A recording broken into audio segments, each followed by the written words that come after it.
생물학적 결정론자 관련해서 한번 생물학적 관점에서 한번 볼까요? 인간의 행동과 어떤 심리적 현상들이 신경계 호르몬, 유전자 등에 의해서 결정이 됐다. 이미 결정됐다죠, 이미. 자, 인간의 행동과 심리들이 신경계 호르몬, 유전자 이미 결정됐다. 여러분 생각 어떤가요? 생물학적 결정론자들의 주장입니다. 이미 생물학적으로 결정됐다는 거죠. 자, 또한 생물학적 결정론자 연구는 가족에 대한 연구, 쌍생아 연구, 일란성, 일환성, 쌍생아에 대한 연구, 양자로 입양된 사람은 또 어떤 건가? 양자에 대한 연구, 또 이러한 여러 가지 과정들을 통해서 유전적 이상을 가진 사람들에 대한 연구, 이러한 것들이 생물학적 결정에 큰 영향을 주고 있다라고 표현하죠. 자, 그러면 한번 볼까요? 습관성 있는 폭력과 관련 있는 요인들을 볼까요? 습관성, 어떤 사람이 습관적으로 폭력을 저지른단 말이에요. 그러면 유전적으로 문제가 있는 거 아니냐. 또 여러 가지 이유가 있는 거 아니냐. 이 부분을 따지는 건데, 특히 혈중 콜레스테롤의 저수준이다. 혈중 콜레스테롤의 저수준이 습관성 폭력과 관련이 있다. 이렇게 보고 있는 거고요. 또한 우리 몸에 있는 인슐린이 과다 분비하게 된다. 아무래도 인슐린이 과다 분비됨으로써 우리 면역체계라든지 어떤 자극을 줘서 범죄를 저지르게 된다. 또한 세로토닌의 낮은 수준이다. 우리 몸에 필요한 세로토닌이 아주 낮은 수준이다. 그리고 우리의 어떤 감각과 판단을 흐리게 하는 전두엽에 손상이 있는 거 아니냐. 이렇게 이성적인 판단을 흐려지게 하거나 판단을 잘 못하게 하는 전두엽 부분에 문제가 있는 게 아니냐. 이런 판단도 하죠. 그리고 노후의 아드레날린의 높은 수준. 아드레날린이 너무 높은 수준으로 올라간다면 이것 또한 문제가 있다. 불안정하게 만들고 범죄를 야기시킨다. 이렇게 생각하는 거죠.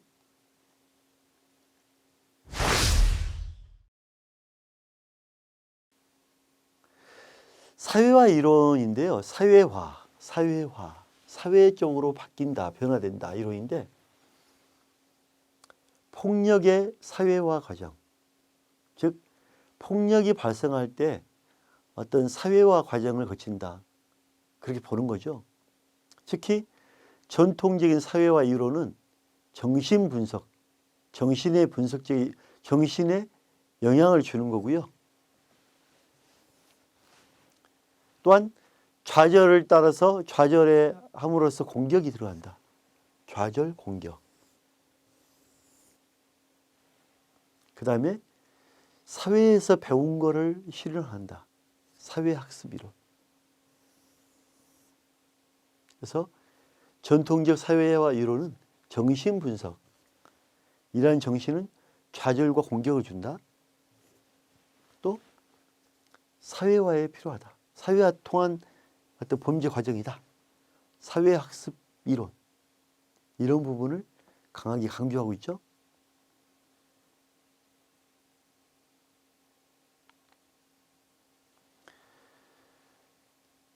베로비츠의 1989년 좌절 공격 이론인데요.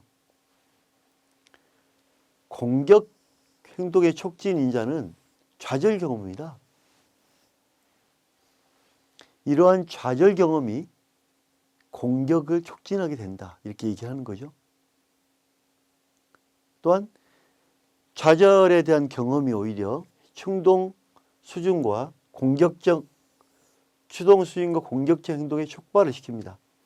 아무래도 공격적인 패턴이 나오게끔 하는 게 아니냐, 이런 주장을 하고 있죠. 자, 한번 볼까요? 그림 볼까요? 외재적인 밖에서 나타나는 좌절, 밖에서 심어주는 좌절, 이런 부분이 어떤 공격적으로 동기화를 야기한다. 본인은 가만히 있고자 하나 주변에서 공격적인 내용을 심어주고 분위기를 만들어 간다면 범죄가 될 수도 있겠죠. 따라서 이러한 외재적인 부분이 내재적인 부분보다 크다. 즉 내재적인 공격력과 강제력도 있지만 어떻게 보면 외재적인 좌절로 유발된 추동이 크다. 왜냐하면 공격적으로 동기화가 되어 있기 때문에 크다라고 주장을 합니다.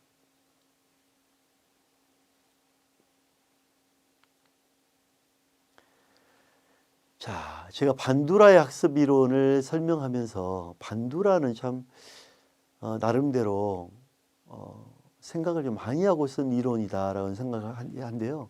반두라 같은 경우에는 개인의 어떤 범죄 부분은 개인의 학습 환경으로 설명하고 있는 거예요. 어떻게 배웠냐, 어떻게 자랐냐, 그 학습에 대한 환경이 어떤 환경이었냐를 반두라는 따집니다. 이게 그러면 내적인 추동이냐 아니면 외적인 추동이냐, 어떤 좌절 상황에 대한 반응으로서 공격과 비교하는데, 그러니까 내적 추동이냐 외적 추동이냐, 그런 부분도 고민해 볼 필요가 있겠죠. 자, 반두라의 범죄 행동에 영향을 미치는 요인을 보면요,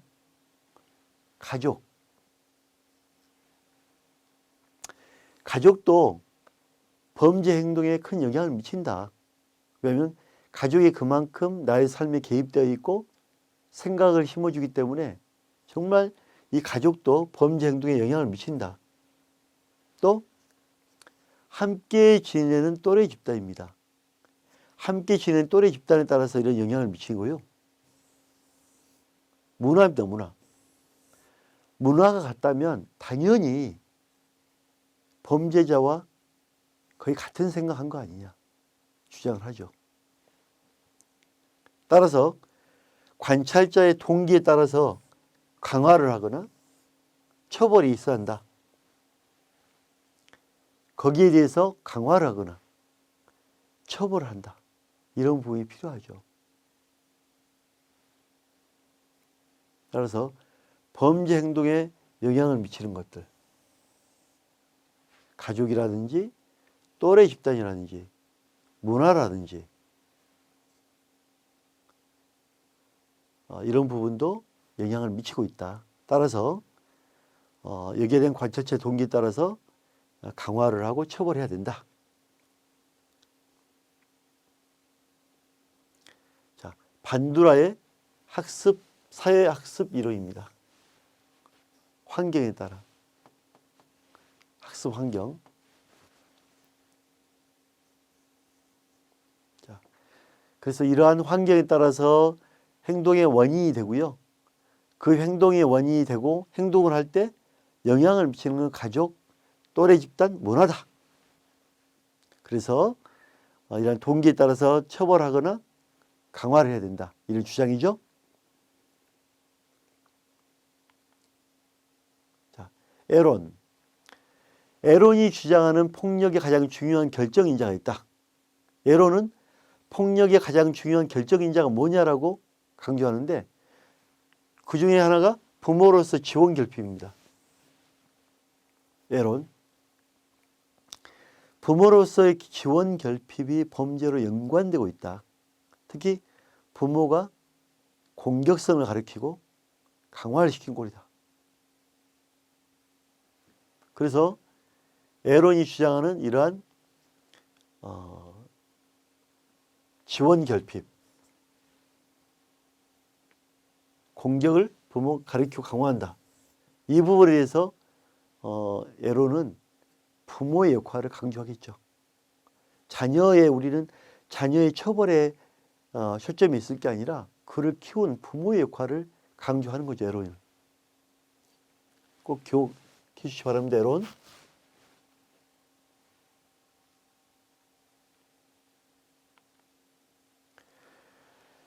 자, 이러한 전통적 사회화 이론에 대한 비판을 볼까요?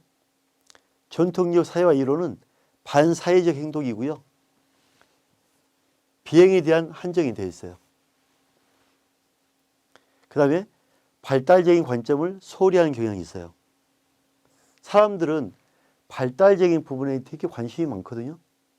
그죠? 그런데 소홀히 한다. 또한 가족과 또래 집단의 역할을 경시하면 안 되겠죠. 가족과 또래 집단 정말 중요하거든요. 폭력의 환경적, 사회적 맥락의 역할에 관심이 없다. 너무 방치한다. 그런 생각이 들죠. 관심을 갖고 신경을 써야만 모든 게 해결되는데 너무 방치한다는 생각도 좀 들어요. 또한 성적 차이를 설명할 수 있는 이론이 부족하다. 앞으로 이러한 성적 차이를 설명할 수 있는 이론을 풍부하게 좀 비춰야 되지 않을까 싶어요. 자, 전통적인 사회와 이론에 대한 비판. 이 아시겠죠? 자, 레들과 와인만드의 1951년에 주장한 내용인데요.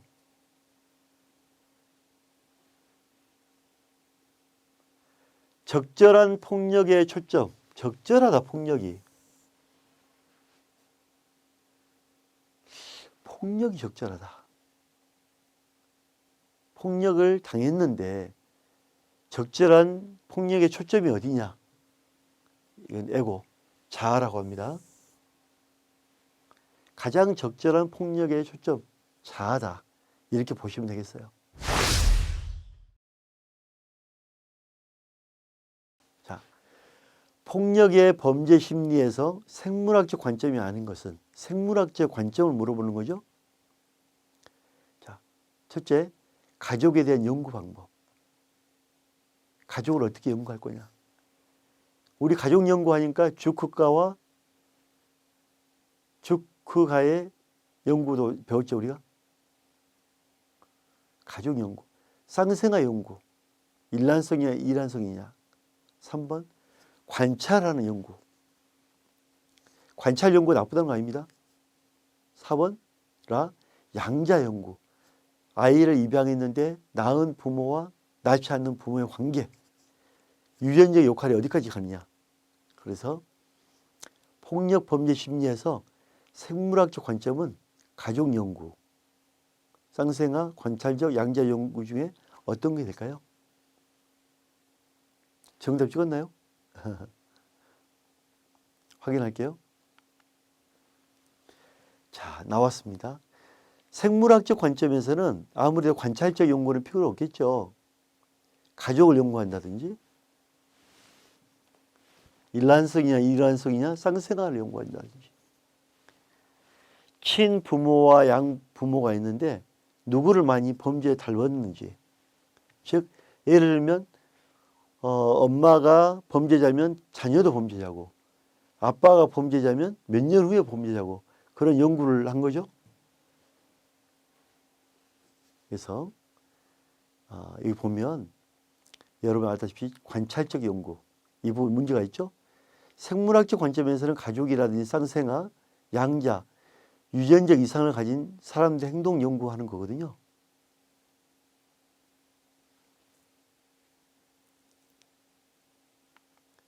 자, 반두라의 사회학습 이론 설명드렸죠.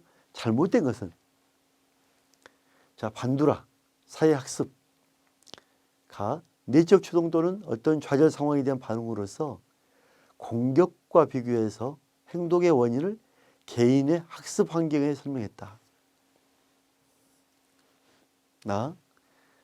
폭력은 폭력적 대응을 유도하는 자연스러운 추동이다.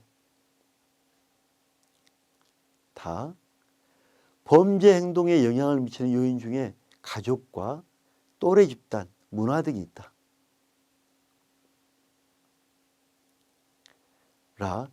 관찰자의 동기에 따라 강화 내지 처벌이 있어야 된다. 보는 사람에 따라 처벌 강화 있어야 한다. 자, 여러분 답은 정했나요? 한번 넘어가 볼까요? 답이 몇 번이죠?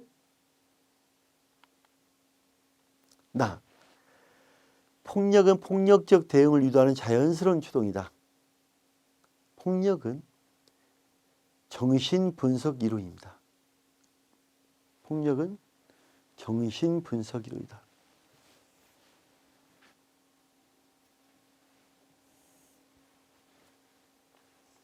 자, 폭력을 정신분석학적으로 표현한다는 것도 의미가 크다고 보여주죠.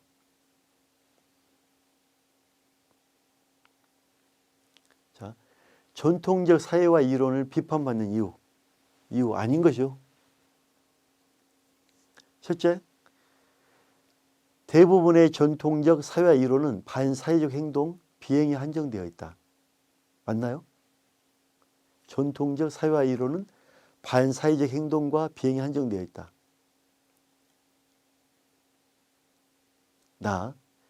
전통적인 사회화 이론은 발달적인 관점을 지나치게 강조하고 있다. 전통적인 사회화 이론은 가족과 또래 집단의 역할을 경시하고 있다. 폭력의 환경적, 사회적 맥락, 어떤 변수 역할에 무관심하다. 폭력의 환경적, 사회적 맥락 변인의 역할에 관해 무관심하다. 자, 답은 정했나요? 몇 번이죠?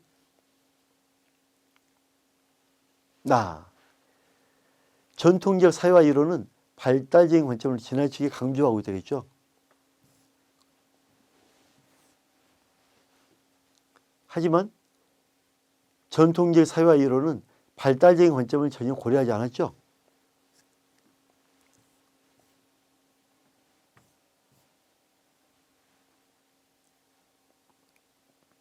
이 부분 우리가 눈여겨 봐주시기 바랍니다.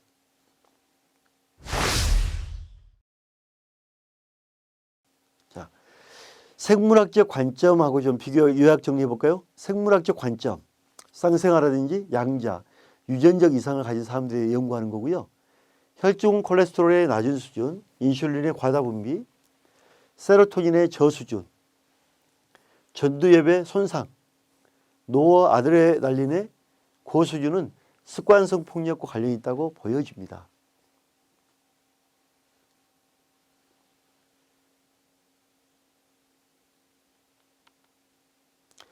사회화론적 관점, 우리가 사회화론적 관점 설명드렸죠?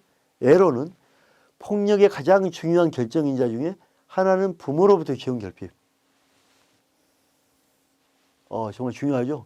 에론이 주장한 부모로서의 지원 결핍.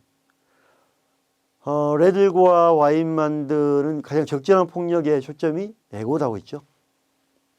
모든 게 자기부터, 본인 중심부터, 스스로.